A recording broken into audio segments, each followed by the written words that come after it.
جی جی، ذبح کی جو شرائط ہیں، یہ اگر ہم ٹوٹل طور پہ شرائط گنے تو 8 شرائط ہیں.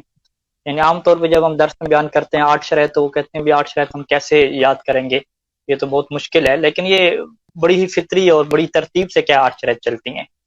یعنی وہ جس طریقے سے جانور کو لے کر آتے ہیں، پھر آپ ترتیب سے چل رہے ہیں، تو اس طرح سے یہ 8 شرائط ہیں. تو مومن کرام یہ 8 شرائط سن لیں، پھر اس کے بعد ہر ایک شرط پر ہم کیا تفصیلی طور پہ ڈسکس کریں گے. پہلی شرط جو لگائی جاتی ہے کہ جو ذبح کرنے والا انسان ہے اسے مسلمان ہونا کیا ہے ضروری ہے. اگر جو غیر مسلم ذبح کرے گا، چاہے وہ اللہ کا نام بھی لے لے، اگر وہ خود مسلمان نہیں ہے، کرسچن ہے، اہل کتاب ہے، کوئی بھی ہے یا ہندو ہے، اگر وہ ذبح کرتا ہے اور اللہ کا نام بھی لے لے، تو پھر بھی وہ جانور حلال نہیں ہوتا.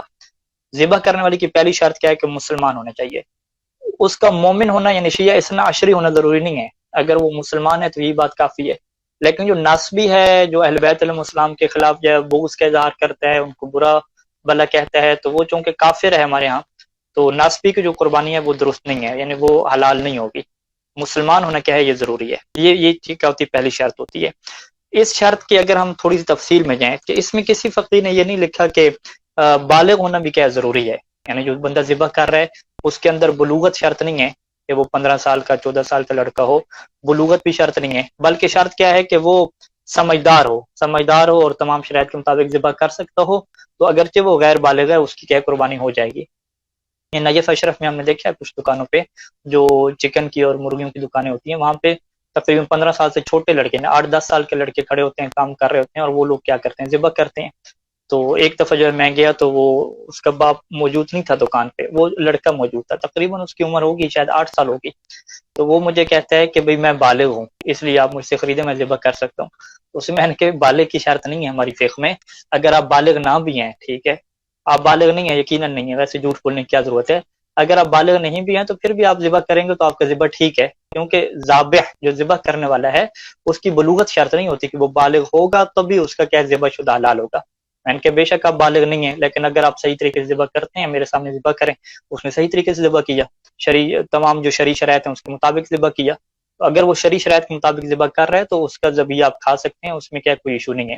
اور اسی طریقے سے فقط مسلمان ہونا شرط ہے، اور مرد ہونا بھی شرط نہیں ہے یہاں پہ. یعنی جو خواتین ہیں، جو خاتون ہے، اگر وہ ذبح کرتی ہے تو اس کا بھی کیا ہے، ذبیحہ آپ کھا سکتے ہیں. یعنی خاتون کا جانور کو ذبح کرنا، یہ اس میں کوئی مشکل نہیں ہے. خاتون اگر تمام شرائط کے مطابق اپنے جانور کو ذبح کرتی ہے تو وہ کیا ہے، درست ہے، اور اسے کھایا جا سکتا ہے. اور خصوصاً جو قربانی کا جانور ہے، قربانی کے جانور کے اندر تو یہ مستحب قرار دیا گیا ہے کہ انسان جو اپنا قربانی کا جانور ہے اسے خود اپنے ہاتھوں سے کیا کرے، ذبح کرے. حضرت رسول خدا صلی اللہ علیہ وآلہ وسلم جو ہے وہ حج اور میلاد کے موقع پہ جب انہوں نے قربانی کی تھی، 100 اونٹ جو ہے انہوں نے 100 اونٹ جو ہے انہوں نے اپنے ہاتھ سے جو ہے وہ نہر کیے تھے، جس میں سے میرے خیال میں 40 یا 60 اونٹ جو تھے وہ مولا علی علیہ السلام کے حصے کی بھی حضرت رسول خدا نے نہر کیے تھے. اور مولا اس سے بڑے فخر سے بیان فرماتے تھے کہ میں وہ ہوں کہ جس کی ہدی، جس کی قربانی کو اللہ کے رسول نے اپنے ہاتھوں سے کیا کیا، ذبح فرمایا. تو یہ جو ہے وہ اچھی شرط ہے کہ انسان کی جتنی قربانی ہے انسان خود اس کو اپنے ہاتھ سے ذبح کرے، تو یہ ایک اچھی چیز ہے. تو اب چاہے خاتون ہے تو وہ بھی ایسا کر سکتی ہے.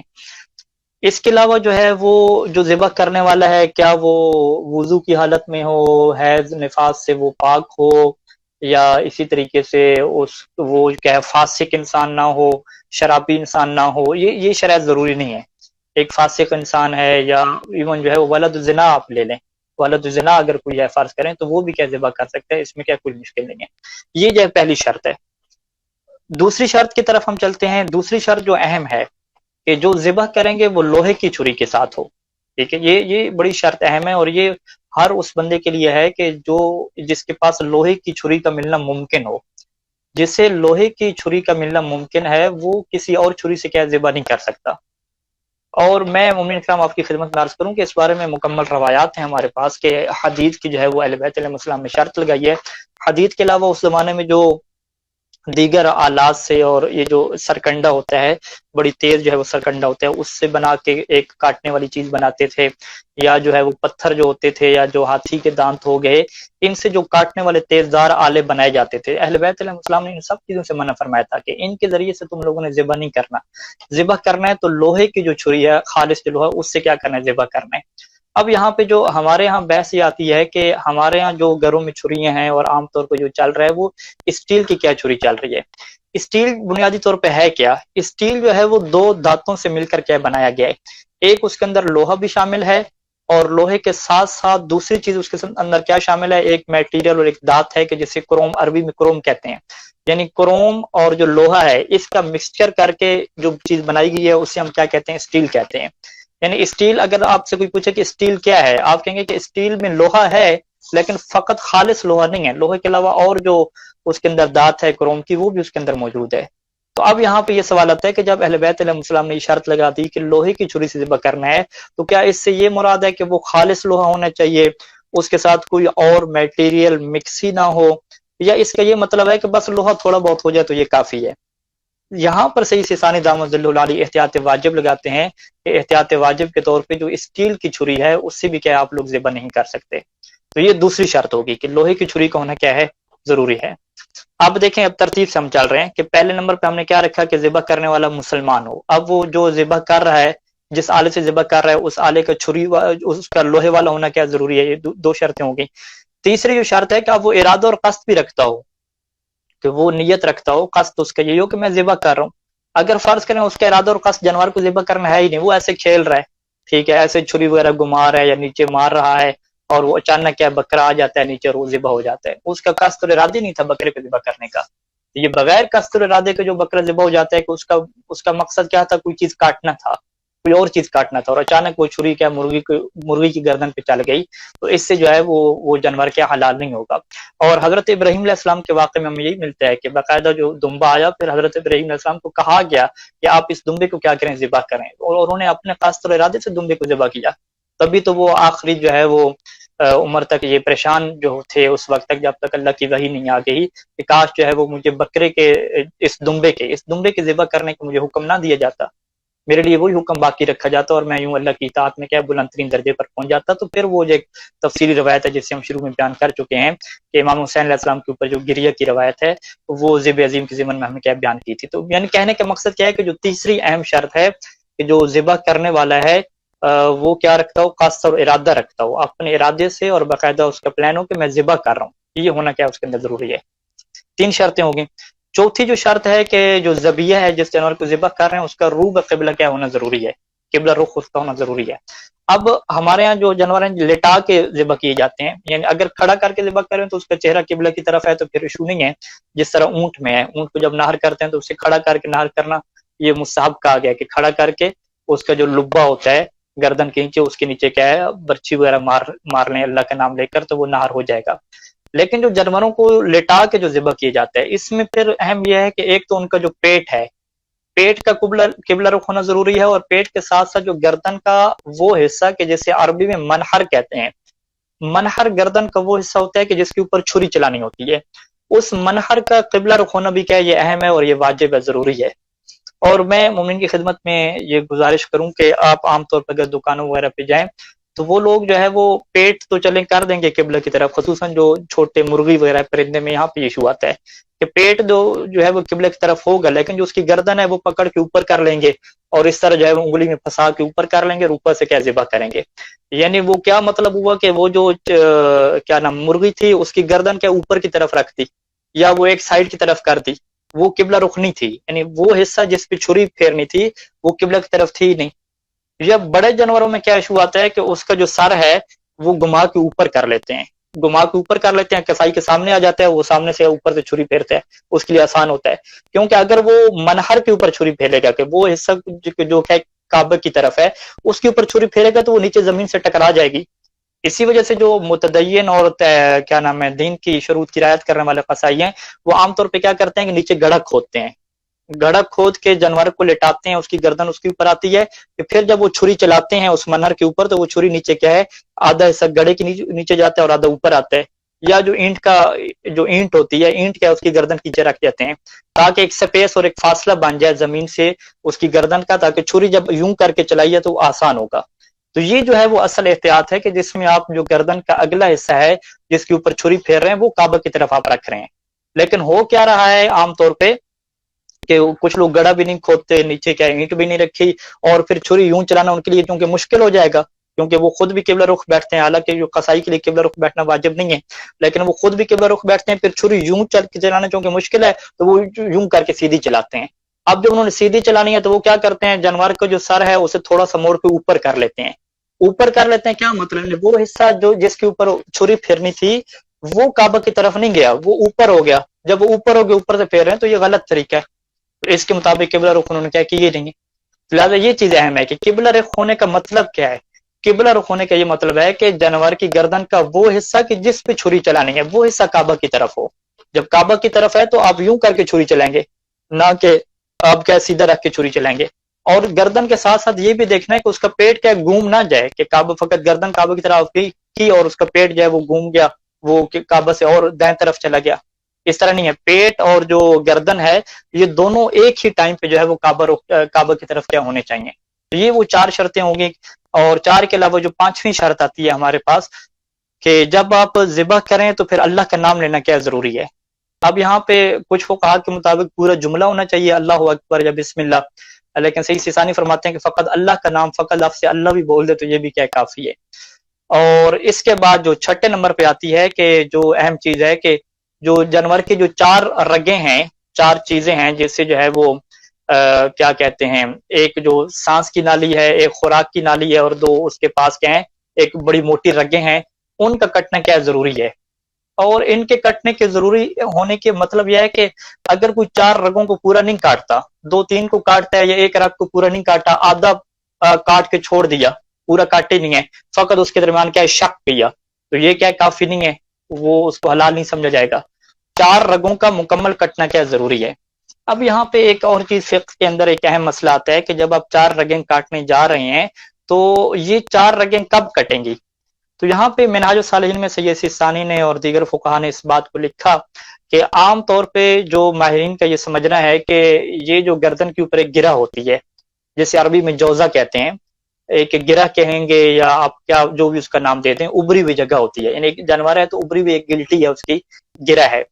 اس گرہ کے اوپر ماہرین کا یہ کہنا ہے کہ اس گرہ کے اوپر آ کے وہ جو خوراک کی نالی ہے یا سانس کی نالی ہے، جو اس کی 2 جو رگیں ہیں سائیڈ والی، وہ اینڈ ہو جاتا ہے، اس کا ختم ہو جاتی ہیں، اس کے بعد وہ پھیل جاتی ہے چیز، وہ رگ نہیں ہوتی، وہ کوئی اور چیز ہوتی ہے۔ تو وہ جو رگوں کا اختتام ہو رہا ہے وہ اس گرہ کے اوپر ہو رہا ہے، یعنی گرہ کے اوپر کیا ہو رہا ہے، اینڈ ہو رہا ہے۔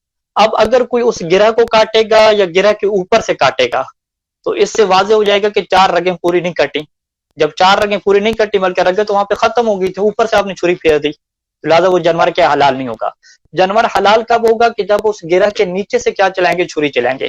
نیچے سے چھری چلانے کا یہ مطلب ہے کہ ابھی تک وہ رگیں جاری تھیں اور آپ نے ان رگوں کو کیا کاٹا ہے، تو لہٰذا اسی وجہ سے عام طور پہ جو ہم جب دیکھتے ہیں تو مومنین جو سر جو ہے وہ ذبح کر کے رکھے ہوتے ہیں، اب وہ جو جانور کا سر کٹا ہوا ہے، اگر آپ اس کے نیچے دیکھیں، اس کی گردن پہ دیکھیں، اگر وہ گرہ اس سر کے ساتھ موجود ہے تو اس کی 4 رگیں کٹی ہیں، اور اگر وہ گرہ اس کے ساتھ موجود نہیں ہے تو اس کا مطلب ہے گرہ کدھر رہے گی، جسم کے ساتھ رہے گی۔ جب جسم کے ساتھ رہے گی تو اب وہ جانور حلال نہیں ہے، کیونکہ عام طور پہ تمام ماہرین کا یہی سمجھنا ہے، الا کہ کوئی جانور ایسا ہو جس کی خلقت ایسی ہو کہ بہت لمبی گردن والا ہے، فرض کریں اس کی گرہ کے اوپر بھی کیا ہے باقاعدہ وہ چاروں کی چاروں کمپلیٹ طور پہ جا رہی ہیں اور وہ کٹ رہی ہیں، تو ایسا بعض وقت ہو سکتا ہے، لیکن عام طور پہ جانوروں میں کیا ایسا نہیں ہوتا جو ہم نے کتابوں میں پڑھا ہے، باقی لوگ اپنی تحقیق کے مطابق کیا چلیں۔ تو عام طور پہ اگر آپ یہ چاہتے ہیں کہ حیوان آپ کا صحیح طریقے سے ذبح ہو تو ضروری ہے کہ آپ کسائی کو یہ تاکید کریں کہ گرہ کے نیچے سے کیا چھری پھیرنی ہے۔ اب ہوتا کیا ہے اس میں عام طور پہ کہ وہ یہ کہتے ہیں کہ جی اگر جو ہے وہ گردن ہم جو ہے وہ بالکل اوپر سے نہیں کاٹیں گے تو کچھ حصہ جو ہے وہ اس کا رہ جائے گا گردن کے ساتھ، تو وہ جو ایک گردن کا گوشت ہے وہ سر کے ساتھ چلا جائے گا، تو اس طرح وہ ہماری بچت نہیں ہوگی یا کچھ اور سسٹم ہو جائے گا۔ تو اس چکر میں کہ کہیں گوشت گردن کا جو ہے وہ سر کے ساتھ ہی نہ چلا جائے، فقط خالص سر جانا چاہیے، تو بالکل قریب قریب سے کاٹتے ہیں سر کے۔ تو اس کا نقصان کیا ہوتا ہے کہ وہ جو گرہ ہے، وہ جو جسے عربی میں جوزہ کہتے ہیں، اس کے اوپر سے چھری پھیر رہے ہیں۔ جب اس کے اوپر سے چھری پھیر رہے ہیں تو یہ تو پھر ہم کیا کہیں گے کہ 4 رگیں پوری کاٹ ہی نہیں رہے، جہاں پہ رگوں کا اینڈ ہو رہا تھا اس کے اوپر سے چھری پھیر رہی ہے، تو اس طرح سے وہ چیز کیا حلال نہیں ہوگی۔ اور یہ آپ آسانی سے کیا تشخیص کر سکتے ہیں کہ کوئی بھی جانور کا سر ہو، اس کو آپ دیکھیں کہ وہ جو گرہ ہے کیا اس کے بدن کے ساتھ رہ گئی ہے یا سر کے ساتھ ہے۔ اگر وہ بدن کے ساتھ رہ گئی ہے یا آدھی بھی بدن کے ساتھ رہ گئی ہے تو پھر یہ درست نہیں ہے، وہ حلال نہیں ہوا. اگر وہ ساری کی ساری سار کے ساتھ رہے گی یا اس کے تھوڑے نیچے سے چھری چلائی ہے تو یہ پھر کیا ہو جائے گا, درست ہو جائے گا. تو یہ کیا 6 شرطیں ہو گئی. اور 7ویں شرط اہم یہ ہے کہ جب جانور کو ذبح کریں تو اس کا جو خون ہے وہ نکل جائے باہر. کتنی مقدار میں نکلے؟ جتنا عام طور پہ نکلتا ہے ایک جانور کا. تو لہٰذا جانور کو وہاں پہ چھوڑ دینا چاہیے تاکہ اس کا خون نکلتا رہے. اور یہ جو اس کا خون نکل جاتا ہے اسے ہم کیا کہتے ہیں؟ نجس خون ہے. یہ جتنا خون نکل جائے گا یہ نجس ہو جائے گا. باقی جو جانور کے اندر بچ جائے گا خون اسے ہم کیا کہیں گے؟ یہ خون کیا پاک ہے. اس خون کا نکلنا کیا ضروری ہے سارے کا سارا. بعض کا اگر ایک جانور بیمار رہا ہے یا اس کا کوئی ایسا ایشو ہو گیا ہے کہ آپ نے اسے کاٹا اور اس کا زیادہ خون نکلے نہیں باہر, ٹھیک ہے, وہ اس کے اندر جم گیا, ٹھیک ہے. وہ کیوں جم گیا؟ فرض کریں کہ جس طرح کلاس میں کچھ لڑکے کہہ رہے تھے کہ وہ اگر بھیڑ تھی اس کو ہارٹ اٹیک ہو گیا, ٹھیک ہے, اٹیک اس کا ہوا تو خون وہ ادھر ہی کیا ہے چھری کے لگنے کی وجہ سے پہلے ہی کیا ہے ایک ایسی کیفیت میں چلی گئی تھی کہ اس کا خون کیا رک گیا تھا. جب انہوں نے گردن کاٹی تو زیادہ خون نکلے نہیں, تھوڑا سا خون باہر نکلا, تو یہ جانور بھی حرام ہوگا. حلال ہونے کے لیے ضروری ہے کہ جب جانور کو کاٹیں تو زیادہ اس کا خون نکل جائے باہر. اور اگر فرض کریں کوئی جانور کو کاٹتا ہے اور فوراً اسے کھڑا کر دیتا ہے, ٹھیک ہے, ابھی اس کا سارا خون نکلنے نہیں دیا, تو یہ بھی کیا پھر حلال نہیں ہوگا. یعنی اسے اتنی دیر رکھنا ہوگا کہ جتنا اس کا گردن سے خون بہ رہا ہے بہتر ہے. ایک جو عام حالات ہوتے ہیں اس کے مطابق سارا خون نکل جائے گا. تو یہ وہ 7ویں اہم شرط ہے کہ جو جانور کے حلال ہونے کے لیے کیا رکھی جاتی ہے. 8ویں اور آخری شرط جو ہمارے نزدیک ہے, جس کو سیسانی دامت عالی نے بیان یہ فرمایا ہے کہ جانور کا جو حرکت کرنا ہے کہ اس کی آنکھ کا حرکت کرنا ذبح کرنے کے بعد یا ٹانگ کا حرکت کرنا, یہ بھی شرط ہے. لیکن یہ اس جانور کے لیے شرط ہے کہ جس کے بارے میں آپ ذبح کرنے سے پہلے مشکوک ہوں, شک ہو کہ پتہ نہیں یہ مر گیا ہے یا زندہ ہے, یعنی کچھ پتہ نہیں چل رہا. یہ یقین نہیں ہے کہ مر گیا ہے, بیمار تھا فرض کریں, پتہ نہیں چلا کہ زندہ ہے یا مر گیا ہے, تو اس کے حلال ہونے کے لیے اس 8ویں شرط کا پایا جانا ضروری ہے کہ جب آپ اس کی گردن پہ چھری چلائیں تو وہ اپنی آنکھ کو حرکت دے یا اپنی دم کو حرکت دے یا کسی ٹانگ کو حرکت دے. تو یہ وہ دلیل ہوگی, یہ وہ شرط ہوگی کہ آپ کا جانور کیا ہوا ہے, حلال ہوا ہے.